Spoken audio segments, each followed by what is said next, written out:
Welcome to another episode of Crimson Sin with Tamsin Leigh. I am your host, Tamsin Leigh. Full show notes and sources can be found in the description. Stay up to date with the latest happenings from me, behind the scenes, and more by visiting my Buy Me a Coffee page. You can follow my page to receive these updates straight to your inbox, and you can also become a supporter of my work. The link will be in the description. Also, check out my shop where you can find podcast merchandise as well as other cute seasonal holiday items. You can find the link to the Tamsin Leigh shop in the description as well. Don't forget to like, comment, and subscribe. Your support means a lot to me and is appreciated. Today's case brings us to Texas, where a nurse named Genene Jones was convicted of murdering 60 infants and children between the years 1970 and 1982. What drew me to research this case was the fact that it was stated that instead of the institutions where she worked reporting the strange deaths, it appeared as though her actions were just ignored. And in fact, there was kind of a little cover-up going on. Her colleagues would even name her shift the death shift. So let's dive into the story of the baby killer nurse Genene Jones. Patty McClellan took her 8-month-old daughter Chelsea to a new pediatric clinic on Friday, September 17, 1982.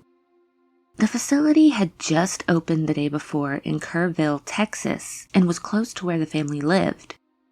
The concerned mother brought her daughter in because she had a cold, and as Chelsea was born premature with underdeveloped lungs, she wanted to be safe.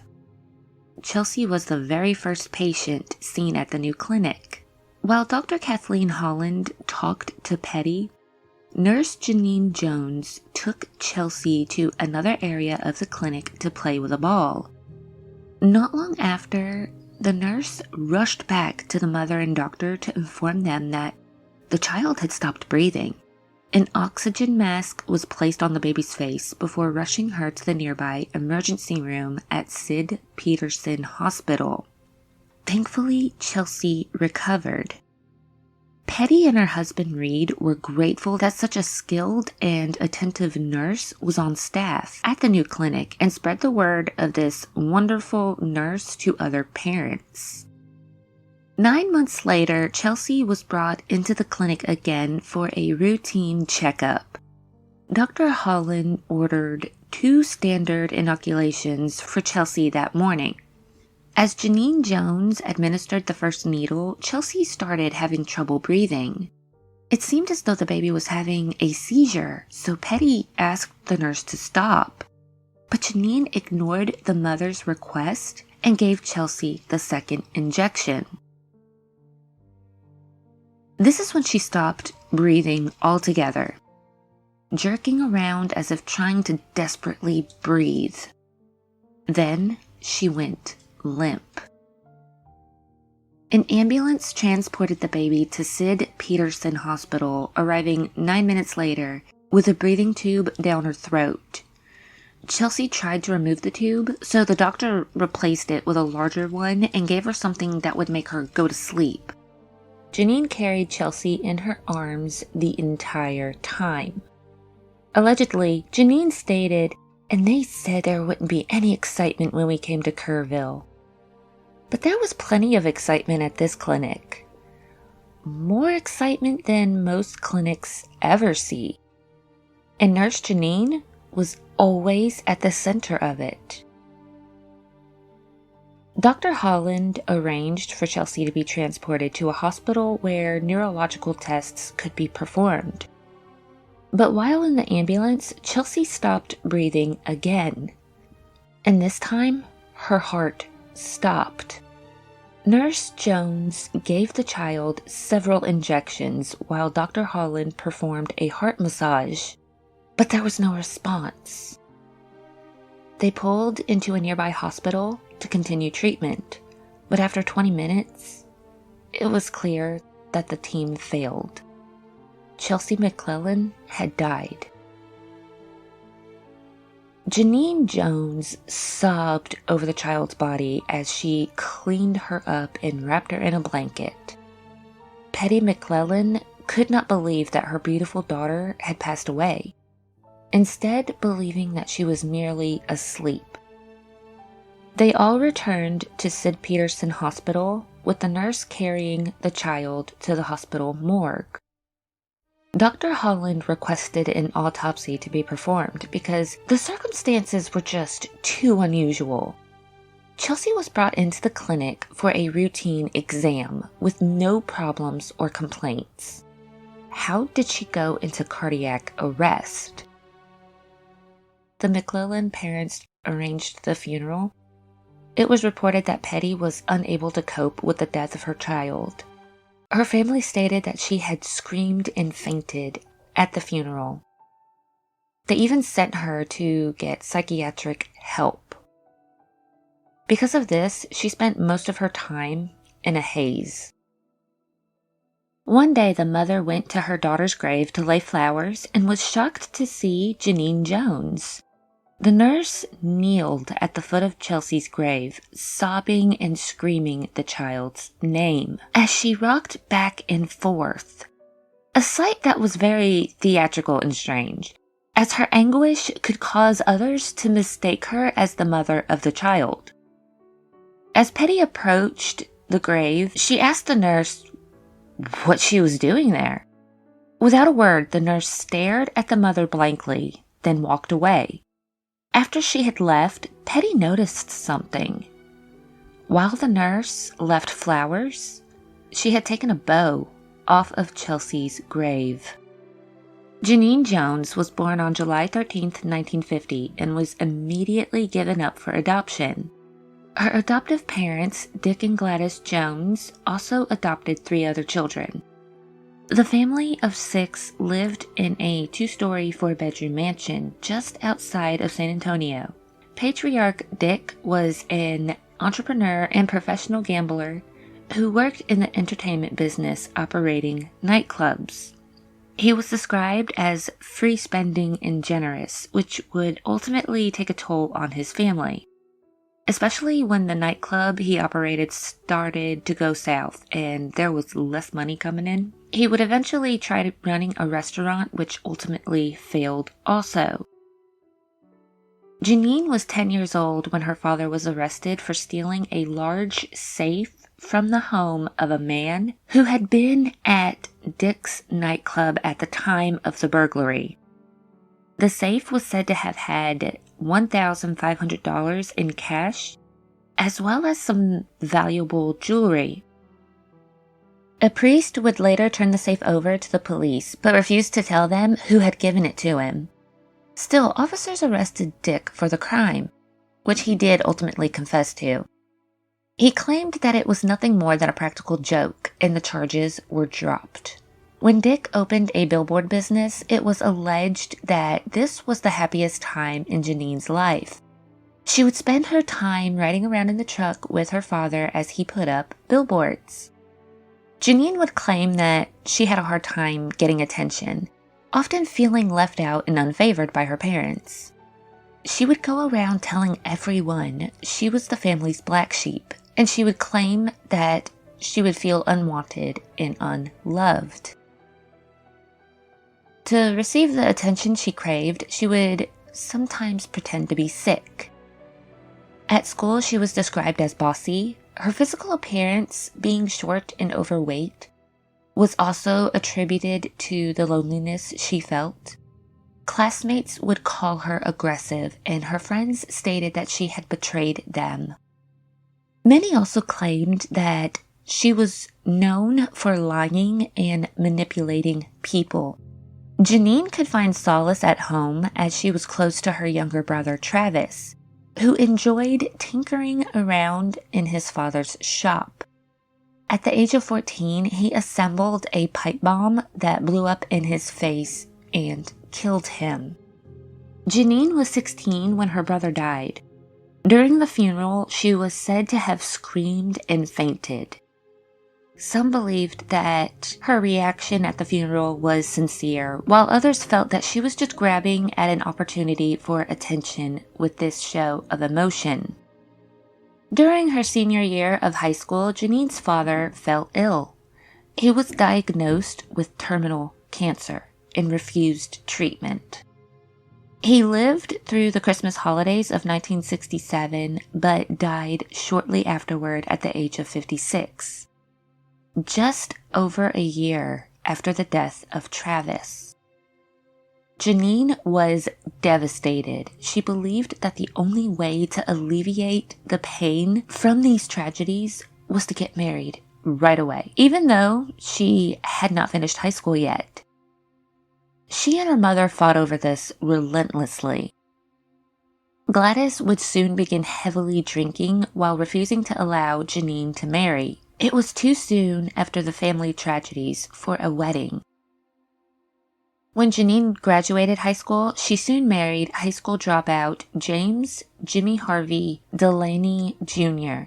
It was speculated that Genene supposedly trapped this man into marrying her by pretending to be pregnant. James was described as a motorhead who only cared about hot rods. He enlisted in the Navy after 7 months of marriage. Almost immediately after her husband left, Genene began having affairs. She would often go after other men, even married men, and openly bragged about her indiscretions. She would also start spreading rumors that she had been sexually abused as a child. Gladys was tired of funding her daughter's lifestyle and encouraged her to think about a career. This is when Genene enrolled in beauty school. When her husband returned from the Navy, the couple had a child together. 4 years later, while her husband was recovering in the hospital from a boating accident, Genene filed for a divorce, claiming that James had been violent toward her. 3 years later, the couple would get back together, but their relationship would still end while Genene was pregnant with her second child in 1977. Not long after this, Genene's older brother would die from cancer. She started becoming worried that working with hair dyes as a beautician could eventually cause her to develop cancer. This is when she decided to switch careers and started training as a nurse. Although she wanted children all her life, she ended up leaving her children in the care of her adoptive mother. Her career choice as a nurse was not just because of her fear of cancer or in the interest to help those who were sick. She held a special passion for doctors. To her, they appeared mysterious and powerful. Because she wanted to get near them, she trained for a year to become a vocational nurse, or an LVN. Genene was said to be good at her job. Those who knew her stated that she had become obsessed with diagnosing people. At her first job at San Antonio's Methodist Hospital, Genene was fired after 8 months because she tried to make decisions in areas where she had no authority, and because a patient complained that the nurse made rude demands. It did not take long for her to find another job, which did not last long either. She would eventually find employment in the intensive care section of the pediatric unit of Bexar County Medical Center Hospital, now known as University Hospital of San Antonio. It was here where she would begin her nefarious career. The first child in her care had a fatal intestinal condition and died shortly after surgery. Genene's behavior to this was troubling, if not concerning. She brought a stool into the cubicle where the body lay and just sat there, staring at it. Her colleagues could not understand this reaction because Genene did not know the child, and she had not been around him that much. So why was she acting like this? I think all of us can relate to the fact that when a child dies, we all feel that overwhelming grief that builds inside us because, they're newborns, they're babies, they didn't really get to experience life yet. Doctors and nurses most likely feel the full brunt of this grief because, they're there to help them and protect them and make them feel better. But the parents are the ones who are left with that hole in their lives that cannot be filled again. So while we could say that Genene was experiencing grief that she failed to save a child in her care, her actions of just sitting there staring at the body is a bit strange to me. And it is only strange to me because it feels a bit disrespectful. The parents and family should be the ones in the room with the child at this moment, not someone who is said to have not known the child or has barely spent any time with them. That's just my opinion. What do you think about this situation? Do you think it's strange for a nurse to react in this way? Or no? Let me know your thoughts in the comments. The nurse would spend long hours in the ward insisting that her attention was important to a certain patient. She would also sometimes develop a sort of dependency on sick children and would refuse specific orders because she wanted to do what was best for the child. Her insistence that these children deserved her attention caused her to skip classes on the proper handling of drugs. And as a result, Genene would make 8 separate nursing errors, one of which while dispensing medication. There was more than enough reason for the hospital to fire Genene, as she even came into work drunk once. But head nurse Pat Belko liked Genene and protected her. This made Genene feel invincible. Nurse Genene was known to never own up to her mistakes, and having someone in power to back her up made her feel like she could do no wrong. Her colleagues would even claim that Genene tried bullying the new nurses into coming to her for help, which caused more than one nurse to transfer out of the unit just to get away from her. Needless to say, not many people liked her. As she took charge, Genene became increasingly arrogant, aggressive, and foul-mouthed. She would often talk of her sexual conquests, both past and future. But even more upsetting was that she would make predictions about which baby in the ward was going to die. A new doctor was hired as the medical director of the pediatric intensive care unit. Dr. James Robotham took more responsibility for his patients than previous doctors, which meant he would begin weeding out the nurses. He also made the nurses more accountable, which did not set well with them. Everyone was upset by this except Genene. This opportunity would allow her to bring more attention to herself. To further her need for attention outside of her workplace, she would go to outpatient clinics for seemingly minor physical complaints. In just over 2 years, she had gone to these facilities 30 times. By 1981, Genene demanded she be put in charge of the sickest patients, placing herself closer to those who would die. It appeared that she thrived on the excitement of any emergency and the grief when a child didn't make it. While she prepared the body, Genene would sing to it, and she always wanted to be the one to bring the body down to the morgue. This routine was a fairly regular occurrence. Strangely, no one in the hospital appeared to be concerned that so many medications were easily accessible on the ICU ward. In an unlocked cabinet. No one really seemed too concerned as to the reason why Genene's previous employer fired her either. They didn't follow up, address, or question the reason for dismissal. And the hospital she worked at before did not provide a reason for her dismissal.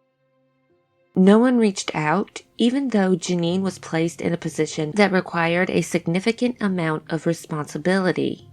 Even so, many were impressed by her willingness to learn and place herself in these difficult situations with the sickest children. She had a propensity for putting intravenous tubes into veins.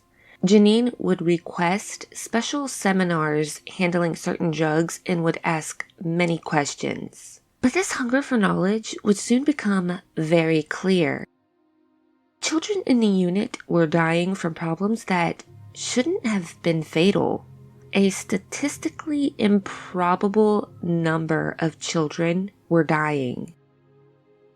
There was even a time when 7 children died within 2 weeks. The need for resuscitation became constant, but only when Genene was on duty. One child even had a seizure 3 days in a row, but only during her shift. On more than one occasion, Genene described these emergencies as an incredible experience. She even stated, "They're going to start thinking I'm the death nurse." But her colleagues were already referring to Genene's shift as the death shift because of the many resuscitations and deaths that were happening during these hours.